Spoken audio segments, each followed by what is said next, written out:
Philadelphia is a city of cobblestones and shadows, where the weight of American history feels like a physical presence.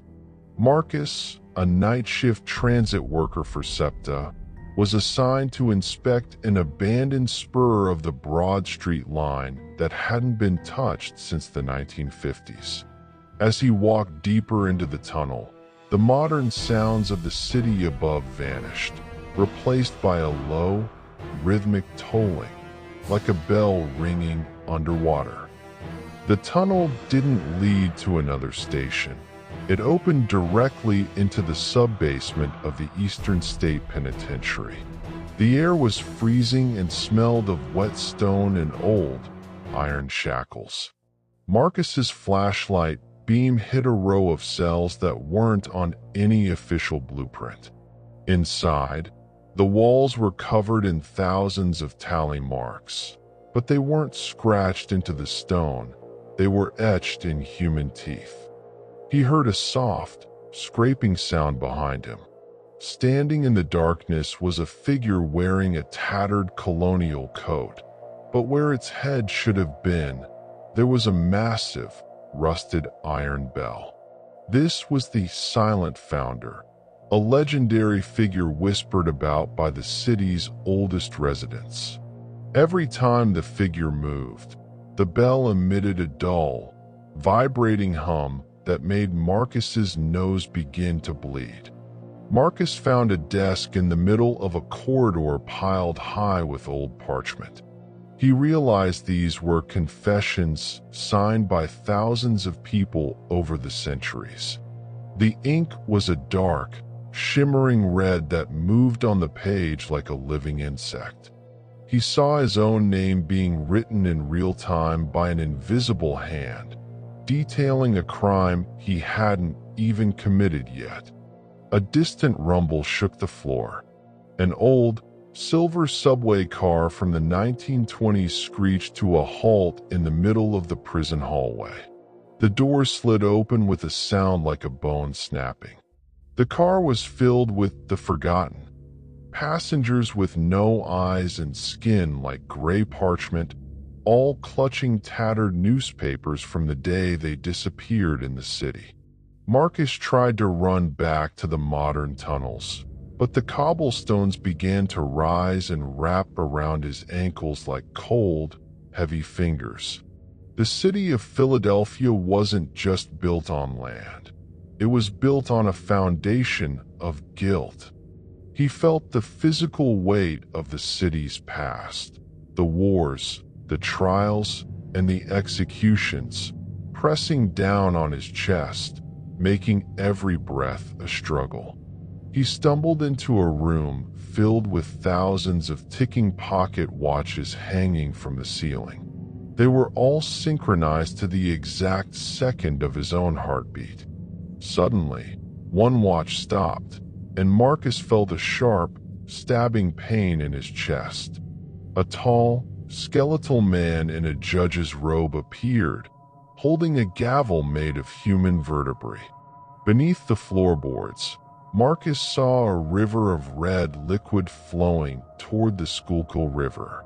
It wasn't blood, it was the red ink of history. The city was a giant machine that turned human suffering into the stories that people read in textbooks. He saw the spirits of the city's past being ground up by massive stone gears to keep the Liberty Bell's spirit alive.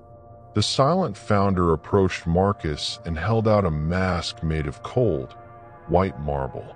To stay in the light of the city, you must hide your face in the stone, the entity whispered through the bell. Marcus realized that the statues he saw all over Philly weren't art. They were the sentinels who had failed to escape the underground. Marcus fled into a narrow vent, but the walls were lined with old-fashioned telephone switchboards.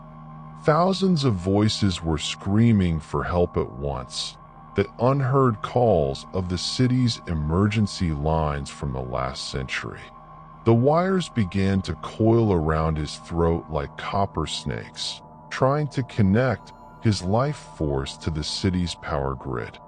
A thick, metallic fog filled the tunnel, smelling of molten iron.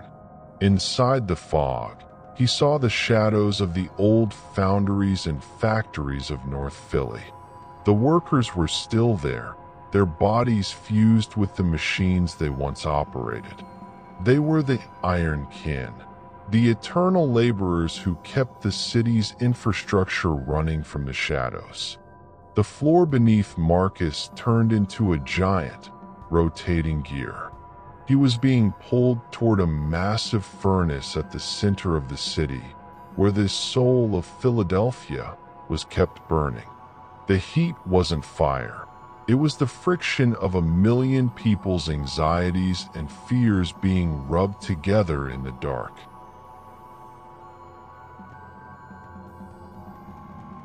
The judge with the bone gavel struck the stone table. "Marcus of the Surface, your time is now a city property," he boomed. Marcus felt his skin turning into cold, gray brick. His memories were being replaced by the street maps of Philadelphia. He knew every alley, every basement, and every secret grave in the city, but he could no longer remember his mother's face. Marcus's body stiffened into a permanent, seated position.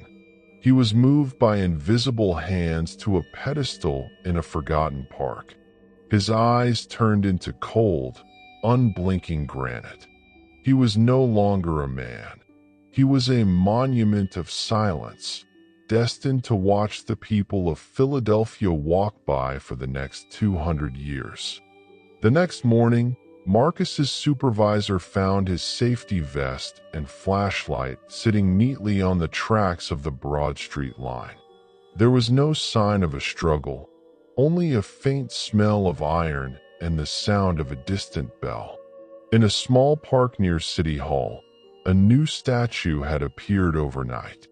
The plaque simply read, "The Guard Who Never Slept." And if you listen closely to the statue on a quiet night, you can still hear a heart beating inside the stone.